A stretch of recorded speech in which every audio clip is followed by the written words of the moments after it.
Occupational English Test. Listening Test. This test has 3 parts. In each part, you'll hear a number of different extracts. At the start of each extract, you'll hear this sound. You'll have time to read the questions before you hear each extract, and you'll hear each extract once only. Complete your answers as you listen.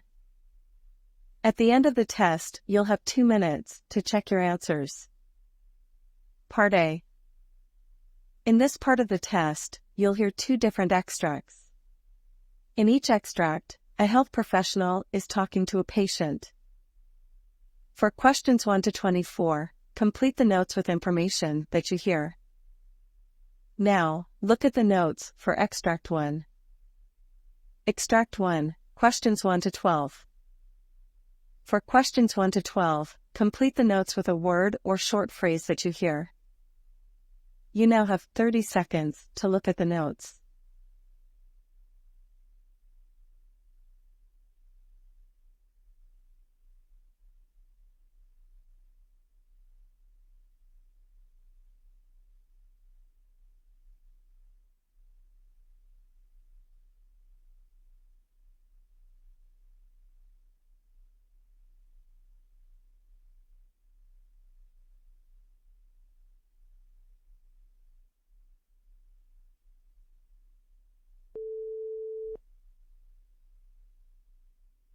Good morning, doctor. I've been feeling unwell lately, and I think my tonsils are acting up again. Hello, let's take a look. Tell me, when did you start feeling this way? About a week ago.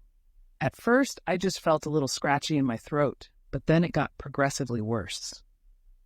It's been really painful to swallow the past few days. I see. Have you noticed any white patches or pus on your tonsils when you look in the mirror? Yes, I have. It looks quite swollen and there are white spots on them. It's been quite alarming. That's a common sign of tonsillitis. Have you had a fever or any other symptoms, such as headache, fatigue, or enlarged lymph nodes in your neck? I did have a fever a couple of days ago, and I've been feeling really drained and tired. I've also noticed a few swollen areas on my neck, which I'm guessing are the lymph nodes you mentioned. That sounds consistent with tonsillitis. Have you had episodes of tonsillitis in the past? Yes, I've had it a few times over the last couple of years. It seems to come back quite frequently. Recurrent tonsillitis can be problematic. We'll need to consider how best to treat it. In the meantime, have you taken any medication for your symptoms? I've been taking some over-the-counter painkillers and tried gargling with salt water, but it doesn't seem to be helping much. All right. Given your symptoms and the recurrent nature of your tonsillitis, I'd like to take a throat swab to determine if it's bacterial. Depending on the results, we can decide on the most appropriate treatment. Bacterial tonsillitis usually requires antibiotics. Okay, sounds good. If it's bacterial, how long would I need to take the antibiotics? Typically, a 10-day course is prescribed. It's essential to finish the entire course, even if you start feeling better. This ensures that the bacteria are completely eradicated and reduces the risk of antibiotic resistance. Got it?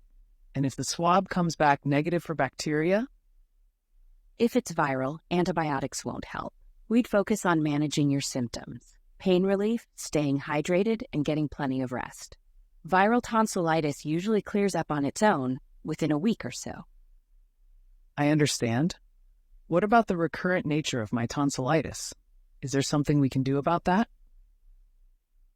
If you continue to get frequent episodes of tonsillitis, we might consider a tonsillectomy, which is the surgical removal of the tonsils.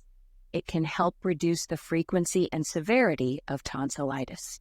However, we'd only consider this after weighing the risks and benefits and if other treatments aren't effective.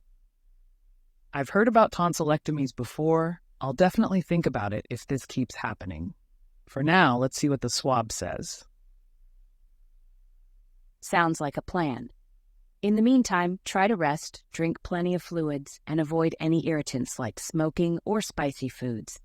We'll get you on the path to recovery as soon as possible. Thank you, doctor. I appreciate your help.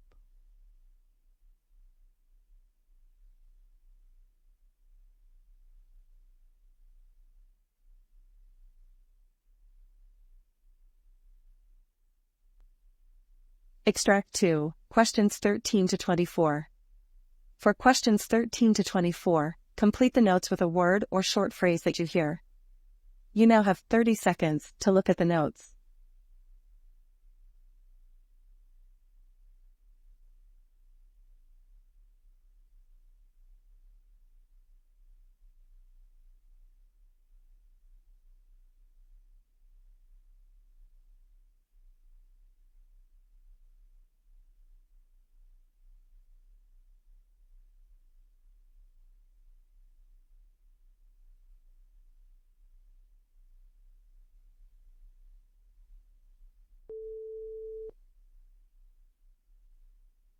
So you mentioned experiencing excessive daytime sleepiness and prolonged nighttime sleep.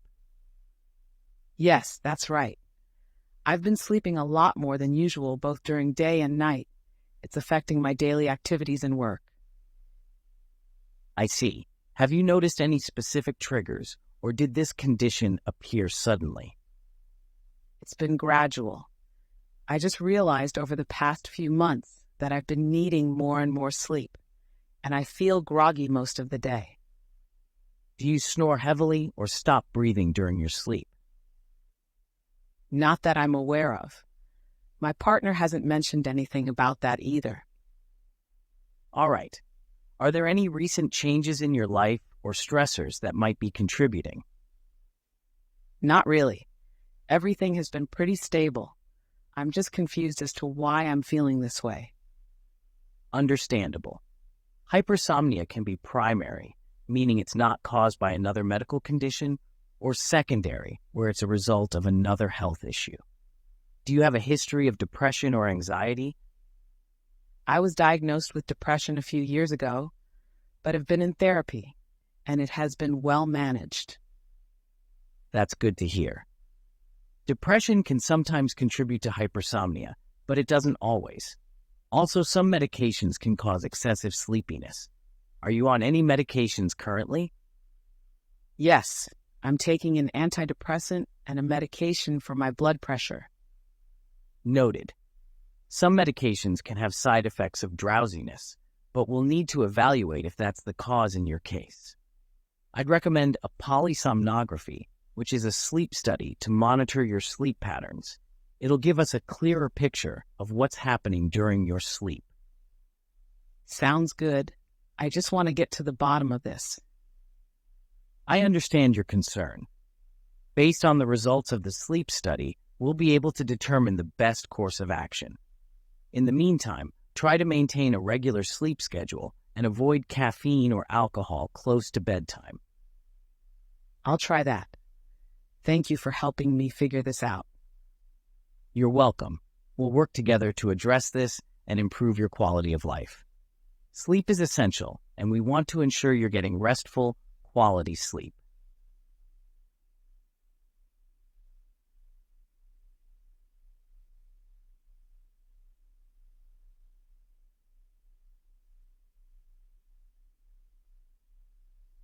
That is the end of Part A.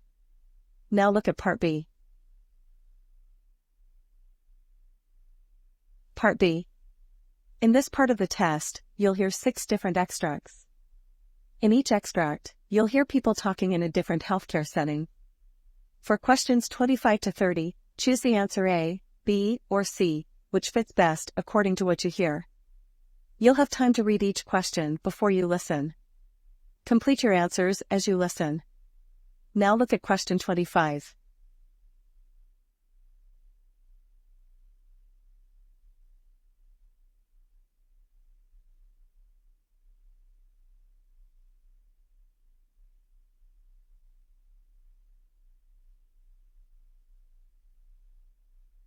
When we talk about interventions in cardiology, it's important to note that risk varies significantly between procedures. For instance, angioplasty, while minimally invasive, is not without its dangers. Though the majority of patients experience significant relief from symptoms, potential complications can arise. In this hospital, our complication rate sits around 3%, which is below the national average of 5%. Most patients we see are older, and many have underlying health conditions like diabetes or hypertension. Preoperative evaluation and optimization become crucial, as these patients are more susceptible to complications like arrhythmias or kidney injury. Remember, as budding cardiologists, you must always prioritize patient safety and ensure they are adequately informed of all potential risks and benefits.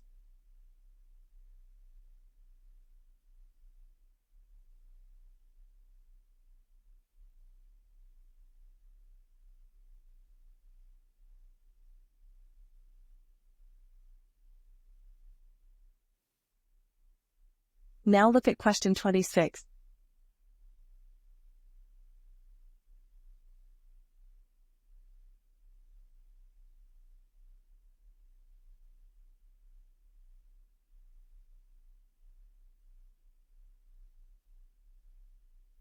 Mrs. Mitchell, I'm glad to see you awake. How are you feeling post-surgery? A bit groggy and disoriented, but overall, not too bad. When can I start moving my shoulder again? It's essential to allow the joint some rest initially. For the first week, I would advise against any major movements. After that, we can start with passive exercises, where a therapist will move your arm without you using your muscles. Active motion will only commence after about 4 to 6 weeks. I remember doing physiotherapy after a minor procedure on my wrist a few years back. I was quite impatient then and probably didn't follow through with the exercises, but this feels different. Recovery from joint replacements demands patience and diligence with rehabilitation. Listen to your body and don't rush the healing process. Remember, the ultimate goal is long-term functionality and pain relief. It's a marathon, not a sprint.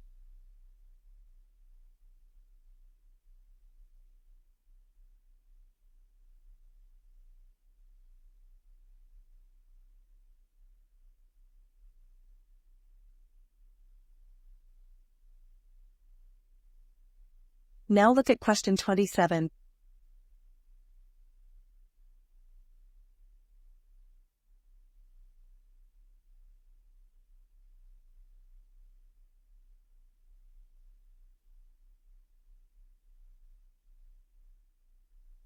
Hi, I recently got a prescription for my allergies, but I seem to have misplaced it. Can you help? Sure, let me check. What's the name of the medication? I believe it's called Allegra. All right, and can you provide your name and date of birth? Yes, it's David Miller, born on the 12th of March, 1985. I see it here. We can give you a refill, but make sure to keep your prescription safe next time. I know, I'll be more careful. It just slipped out of my pocket, I guess. No worries. We all have those moments. Just wait a moment and I'll get it prepared for you.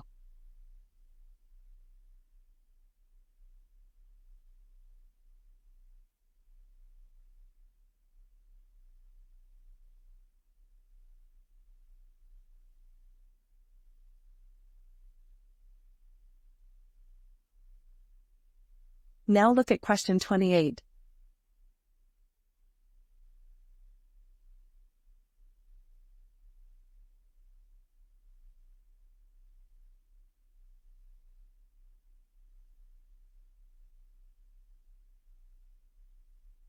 I've reviewed your food diary, and it seems you're consuming a lot of processed foods. Any particular reason? It's just more convenient with my work schedule. Cooking takes time, and I often get back home really late. I understand the time constraints, but it's essential for your health to have a more balanced diet. Processed foods often contain high amounts of sodium and unhealthy fats. I know, but I just don't know any quick and healthy recipes. How about I provide you with a few simple recipes that take under 30 minutes? And maybe we can also discuss some meal prep strategies. That sounds helpful. I'd really like to improve my diet, but need some guidance. Perfect. Let's start by planning some meals for the week. Remember, small changes can lead to big results.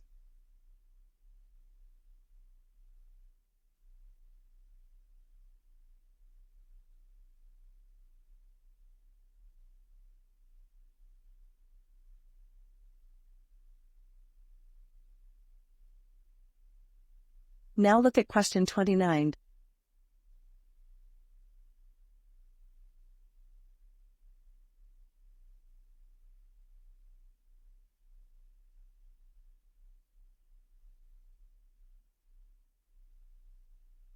Mr. Smith seems to be taking a bit longer to come around from the anesthesia after his laparoscopic procedure. How's he doing now? He's starting to show signs of waking up, but he's still not fully responsive. His vitals are stable, though. I see. We did have to adjust the anesthesia dose midway due to his slightly lower blood pressure. Keep an eye out for any signs of nausea or excessive dizziness. Let's make sure he's hydrated and monitor his BP closely. Understood. I've also kept the anti-nausea medication on standby, just in case. Good call. Inform me immediately if there are any significant changes.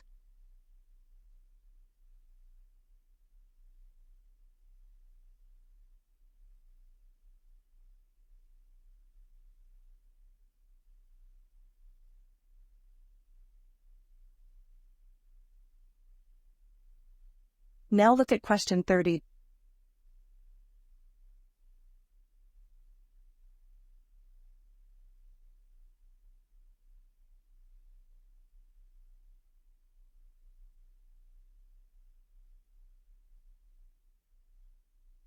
Today, we're focusing on Lisa's rehabilitation following her hip replacement.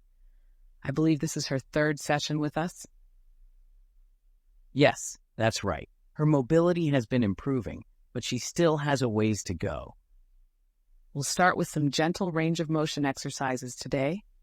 Then we'll introduce some stability work using resistance bands. The key is to strengthen the muscles around her new joint without overstraining them. Also, keep an eye on her posture. She tends to lean forward a bit. Got it. And I noticed she's a bit hesitant with weight-bearing exercises. Should we work on that today? Gradually. We'll use the parallel bars to help her gain more confidence in her stance. Remember, the goal is to make her comfortable and ensure she regains her independence safely.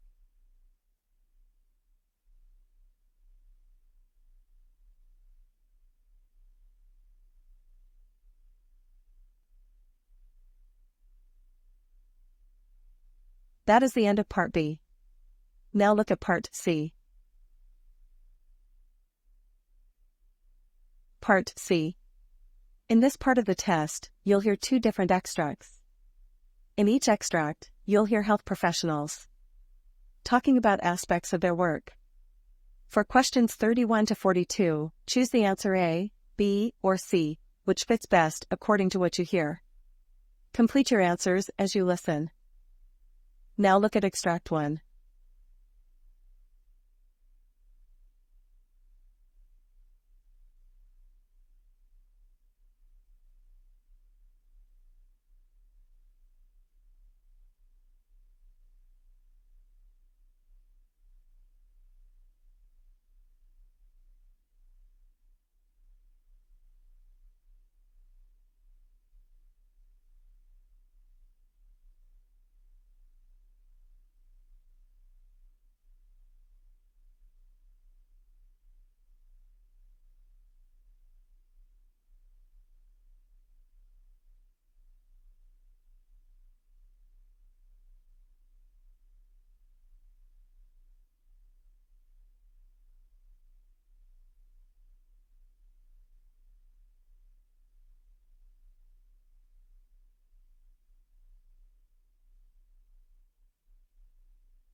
Hello, my name is Jake Cooper.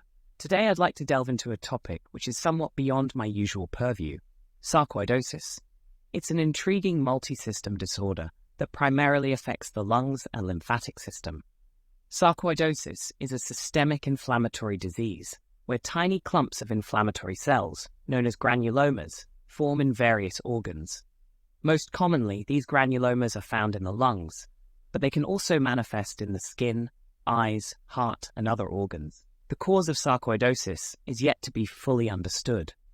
Some researchers believe it's related to an abnormal immune response to a virus or a bacterium, but its exact trigger remains elusive. It's an intriguing condition because its symptoms can vary greatly depending on which organs are affected. Pulmonary sarcoidosis, which affects the lungs, might manifest as a persistent dry cough, shortness of breath, or chest pain. Meanwhile, if sarcoidosis targets the skin, one might notice raised, reddish patches or growths.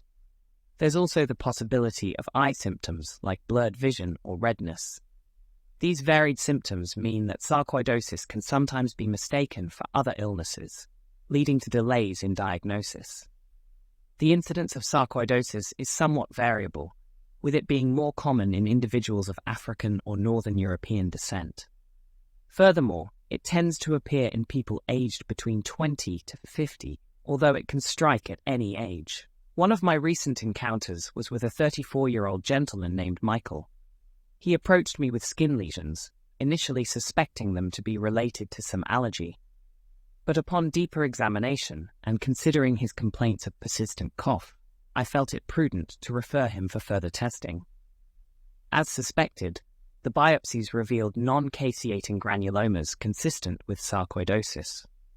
This underscores the importance of a holistic view of symptoms, even when they might seem unrelated at first glance. One significant challenge with sarcoidosis is its impact on patients' emotional and mental well-being. The unpredictable nature of the disease. Some patients might have a mild, self-resolving form, while others might experience chronic and severe symptoms, can cause anxiety. It's not just the physical symptoms, but the uncertainty that weighs heavily on them. A young mother, Clara, once shared her ordeal with me. Diagnosed with sarcoidosis at 28, she grappled not just with the physical manifestations, but also with concerns about her young child's future and the unpredictability of the condition. Her fears were compounded by occasional fatigue and joint pain, which hampered her daily activities. Treatment for sarcoidosis is as varied as its symptoms. When the condition is mild, doctors might adopt a watch-and-wait strategy. But in more severe cases, corticosteroids like prednisone are employed to reduce inflammation. There are also other immunosuppressant drugs that can be used, depending on the patient's needs. Dietary changes and lifestyle factors don't directly influence sarcoidosis, but a balanced diet and regular exercise can help manage secondary symptoms like fatigue or weight gain from corticosteroid treatment. And of course, regular checkups are crucial to monitor the progress of the disease and adjust treatments accordingly. In conclusion, sarcoidosis is a mysterious and multifaceted disease. Its exact causes remain unknown, and its wide range of symptoms can make it a challenge to diagnose. But with proper medical guidance and holistic care, many patients can manage their symptoms and lead fulfilling lives.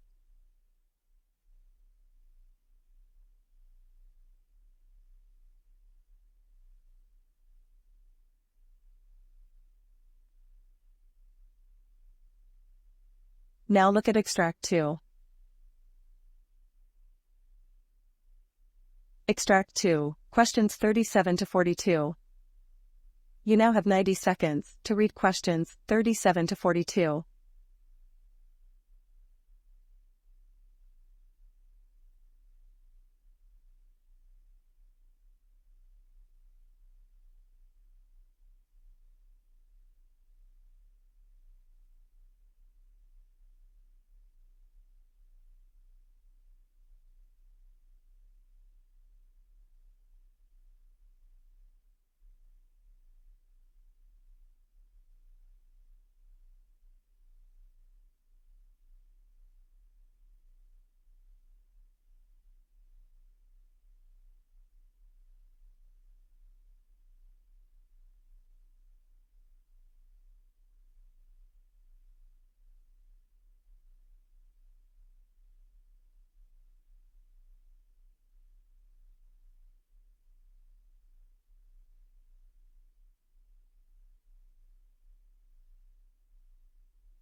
Good afternoon, everyone, and welcome to today's enlightening conversation centered around the topic of thalassemia and its implications.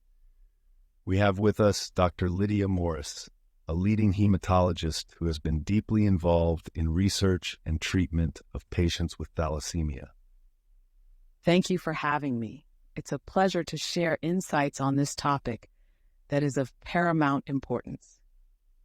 To kick things off, Dr. Lydia, could you provide some background on what thalassemia is and why it's a topic of concern in healthcare? Certainly. Thalassemia is an inherited blood disorder that causes the body to produce an abnormal form or inadequate amount of hemoglobin, which is crucial for oxygen transportation in our blood.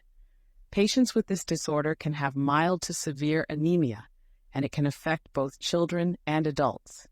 The condition is more prevalent in certain parts of the world, such as the Mediterranean, Asia, and the Middle East. Could you talk about some of the signs or symptoms one might experience with this condition? Yes. Symptoms can vary greatly depending on the type and severity of thalassemia. Common signs include fatigue, weakness, pale or jaundiced skin, facial bone deformities, slow growth, and abdominal swelling. In severe cases, it can lead to organ damage, especially in the heart and liver. And how is thalassemia typically managed or treated?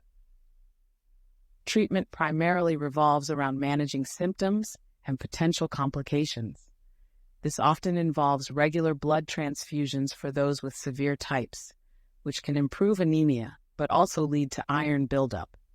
Therefore, they might need treatment for iron overload, typically with chelation therapy. Bone marrow transplant is a potential cure, but not always an option for every patient.